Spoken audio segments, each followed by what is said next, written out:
নমস্কাৰ পুনৰ সকলোকে এটা নতুন আলোচনালৈ আমন্ত্ৰণ জনাইছোঁ। আচলতে ইতিমধ্যে আমি পূৰ্বৰ আলোচনাটোত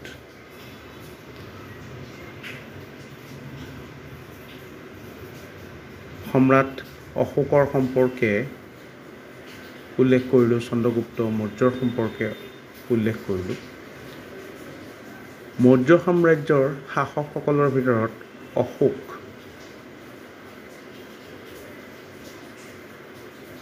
এক উল্লেখযোগ্য নাম, কাৰণ অশোকৰ তত্ত্বাৱধানতে মৌৰ্য সাম্ৰাজ্যই এক পৰিৱৰ্ধিত ৰূপ ধাৰণ কৰাৰ উপৰিও ধৰ্মীয় কাম কাজৰ ক্ষেত্ৰত অশোকে যিখিনি নীতি গ্ৰহণ কৰিছিলে, সেই নীতিসমূহে সমসাময়িক শাসকসকলৰ ভিতৰত অশোকৰ যি গুৰুত্ব, সেই গুৰুত্ব যথেষ্ট বঢ়াই তুলিছিলে। অশোকৰ ধৰ্ম প্ৰচাৰৰ যি গতি প্ৰকৃতি, বৌদ্ধ ধৰ্মৰ আলম লৈ অশোকে ধৰ্ম প্ৰচাৰৰ কাৰণে যিবিলাক কাৰ্যসূচী হাতত লৈছিলে, সেই কাৰ্যসূচীসমূহে সমসাময়িক শাসকসকলৰ ভিতৰত অশোক যে এক দূৰদৃষ্টি সম্পন্ন সম্ৰাট আছিল, সেই কথাটোকে সূচায়। ইয়াত অশোকৰ মূল প্ৰসংগসমূহৰ কথা আলোচনা কৰিবলৈ যাওঁতে আমি সাঁচী স্তূপৰ কথা আলোচনা কৰিব পাৰিম, যে অশোকৰ সময়তে সাঁচী স্তূপৰ সংৰচনা সম্ভৱ হৈছিলে, সাঁচী স্তূপ নিৰ্মাণ হৈছিলে। আৰু সম্ৰাট অশোকৰ কথা যদি আমি বিতংভাৱে কওঁ, ইয়াত আহিবলগীয়া প্ৰশ্নৰ ভিতৰত সম্ৰাট অশোকৰ পুত্ৰৰ নাম আহিব পাৰে মহেন্দ্ৰ, আৰু তেওঁৰ কন্যাৰ নাম আহিব পাৰে সংঘমিত্ৰা। এই দুটা ইম্পৰ্টেণ্ট কুৱেশ্যন বুলি মই ভাবোঁ।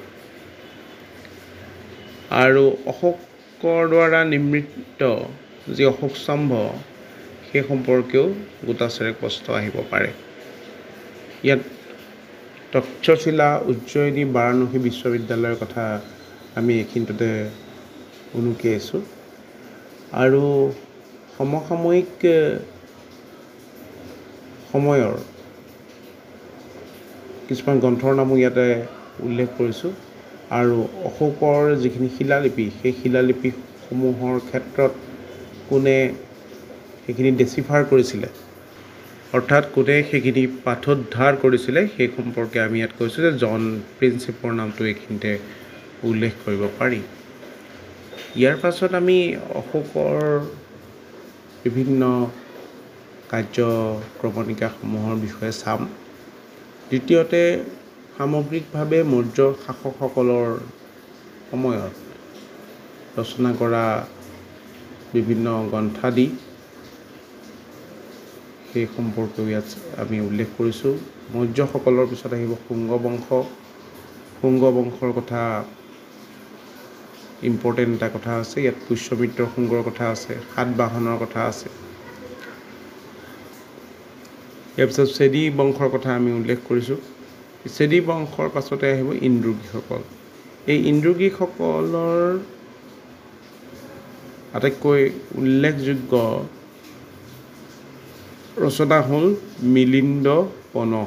আচলতে ইন্দ্ৰুগীসকলৰ সময়ত ইন্দ্ৰুগীক শাসক মিলিন্দ আৰু বৌদ্ধ সন্যাসী নাগসেনৰ মাজত যিখিনি ধৰ্মীয় বাৰ্তালাপ হৈছিলে, সেয়াই হ'ল মিলিন্দ পনহৰ মূল কথা। ইয়াৰ নেক্সট আছে কুশানসকলৰ কথা আমি ইয়াত উল্লেখ কৰিছোঁ। কুশানসকলৰ সময়ত হোৱা বৌদ্ধ ধৰ্মৰ দুটা ভাগ মহাযান আৰু হীনযানৰ কথা আমি উল্লেখ কৰিছোঁ। ইয়াৰ পাছত আমি আলোচনা কৰিছোঁ যে কনিষ্কৰ দিনত, কুষাণ শাসক কনিষ্কৰ দিনত কিদৰে গান্ধাৰ শিল্পকলাৰ বিকাশ হৈছিলে সেই কথাটো আমি আলোচনা ইয়াত কৰিছোঁ। নেক্সট আমি যদি গুপ্ত শাসকসকলৰ কথা চাওঁ, তেতিয়া আমি দেখিম যে শ্ৰীগুপ্তই গুপ্ত বংশৰ প্ৰতিষ্ঠা কৰিছিলে। প্ৰশ্ন আহিব পাৰে যে গুপ্ত বংশৰ প্ৰতিষ্ঠাপক কোন? ইয়াৰ পিছত আহিব চন্দ্ৰগুপ্ত। চন্দ্ৰগুপ্তৰ পিছত আহিব সমুদ্ৰগুপ্ত। সমুদ্ৰগুপ্তৰ পাছত আহিব চন্দ্ৰগুপ্ত দ্বিতীয় বা বিক্ৰমাদিত্য। এই কেইজন গুপ্ত সম্ৰাটৰ উল্লেখনীয় সম্ৰাট। এই গুপ্ত শাসকসকলৰ উল্লেখযোগ্য যিখিনি কাম কাজ আছিলে, সেই কাম কাজসমূহৰ কথা আমি ইয়াতে আলোচনা কৰিছোঁ। আৰু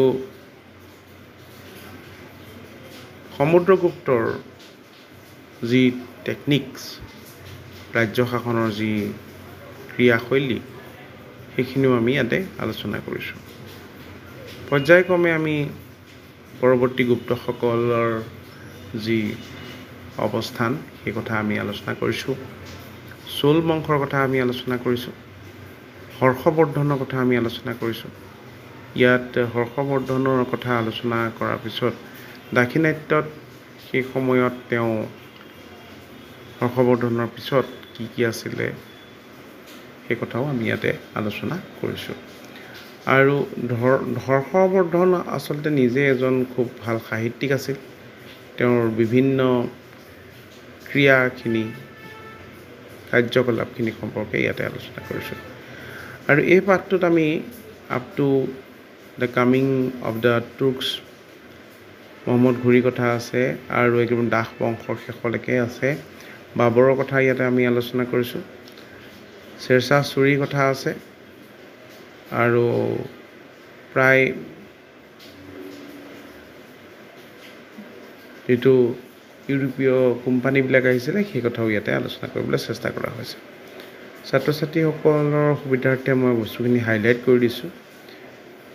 এই হাইলাইটখিনি চালেও তাৰ পৰা প্ৰশ্ন অহাটো নিশ্চিত।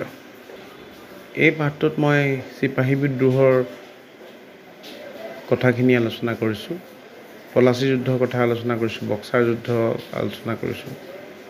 এই গোটেইখিনি প্ৰশ্ন তোমালোকে চালে, হাইলাইট কৰি দিয়াখিনি চালে তোমালোকৰ কমন পৰাটো নিশ্চিত। ধন্যবাদ।